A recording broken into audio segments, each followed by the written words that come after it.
दोस्त साथी अहलो अयाल खानदान सब चवन पिया बॾींहं तरसो ऐं बॾींहं तरसी हज अदा करे पोइ तव्हां सफ़र खे शुरू फरमायो।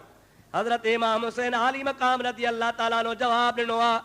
हज़रत अल्लामा इब्न कसीर रहमतुल्लाह ताला अलैह पंहिंजे तारीख़ में अल बिदाया व निहाया में लिखनि था पिया, हज़रत इमाम हुसैन आली मक़ाम रज़ी अल्लाह ताला नो फरमाइनि था पिया त हज बराबर फर्ज़ आहे, इस्लाम जो रुकन आहे। मां अल्लाह ताला जे फज़ल सां हज अदा करे छॾियो आहे। हज जो फर्ज़ मूं ते पूरो थी वियो आहे, लेकिन हाणे ॿिए नंबर ते नफ़ली हज जे मुक़ाबले ते मुंहिंजे नफ़ली हज जे मुक़ाबले में मुंहिंजे लाइ इस्लाम जे जिहाद खां वधीक ॿियो को रुकन आहे ई कोन को। तंहिंजे करे ॿियो हज मुंहिंजे लाइ नफ़ली आहे, पहिरों हज फर्ज़ आहे, उहो मां अदा कयो आहे, मां हाजी आहियां, हज मुंहिंजो थी चुको आहे। हाणे ॿियो मुंहिंजे लाइ नफ़ली हज हूंदो, उन नफ़ली हज खां मुंहिंजे लाइ इस्लाम जे लाइ जिहाद करणु वधीक अहम आहे। इहा हक़ीक़त आहे त अल्लाह ताला जल जलालु अमन वालू जिहाद जी तमामु वॾी अहमियत बयानु कई आहे। क़ुरान पाक में बि हदीस पाक में बि नबी करीम अलैहिस्सलाम जी हिकिड़ी मशहूर हदीस आहे, बुखारी शरीफ़ जे अंदरि पाण करीम फरमाइनि था पिया त जेसी ताईं मुंहिंजी उम्मत जिहाद कंदी रहंदी एसी ताईं मुंहिंजे उम्मत जी इज़त हूंदी। महबूब से फरमाइनि था जंहिं ॾिहाड़े मुंहिंजे उम्मत जिहाद मां हथ कढियो ऐं जिहाद खां चोरी करे पंहिंजे दिलि खे हटाए पंहिंजे जान बचाइण जी कोशिश कयूं, नबी पाक फरमाइनि था मुंहिंजे उम्मत जी इज़त मिटीअ में मिली वेंदी। यानी उहे बेइज़्ता थींदा, ज़लील थींदा। जिहाद कंदा त अल्लाह ताला जी ज़ात बाबरकात उन्हनि जो मक़ाम ऐं मर्तबो बुलंद फरमाईंदो।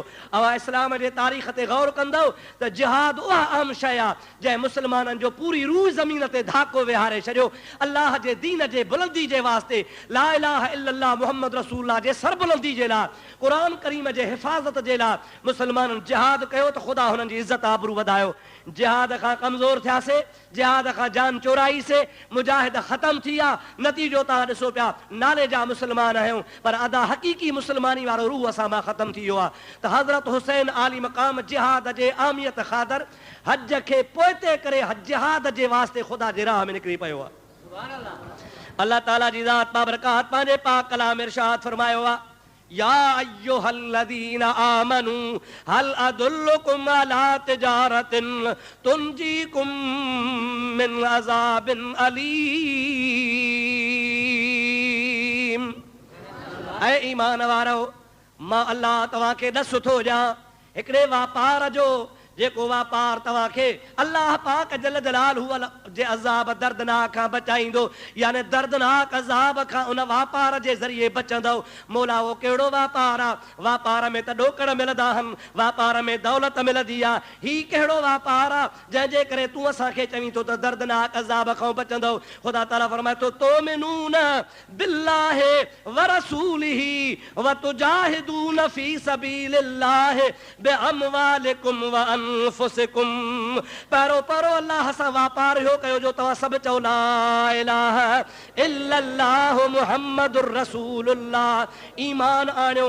उन खां बाद में व तुजाहिदून फी सबीलिल्लाह बिअमवालिकुम व अनफुसिकुम, अल्लाह जे राह में माल ऐं जान कुर्बान करे जिहाद कयो। सुभान अल्लाह।